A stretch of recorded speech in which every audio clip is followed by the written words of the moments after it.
afternoon. You're welcome, sir. All right. You gentlemen back there have enough leg space? Yes. Okay, let's find out.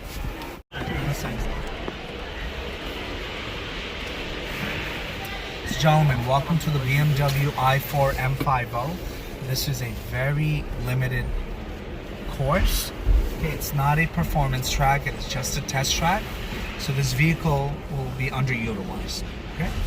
We will have 3 full stops. The first one being the start line here, and then we will launch it. I will floor it and I will disengage the gas at the midpoint with the cone sticking out. You ready? Yes. Let's floor it. Eyes on the odometer.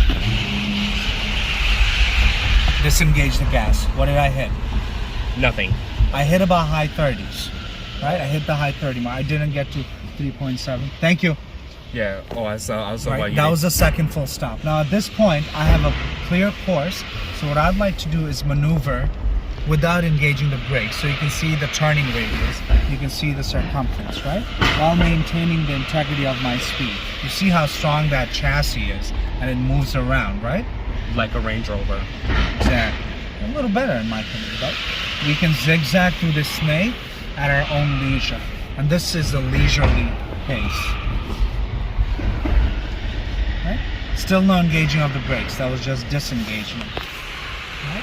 We'll let him go ahead. We'll let him go ahead. We'll let him go ahead. I don't want to use the brakes anymore. All I'm doing is disengaging of the gas. Now, at this point, I would like to cruise to the finish line. 536 horsepower, 586 pounds per feet of torque. You see the turning radius, you see the circumference. Okay?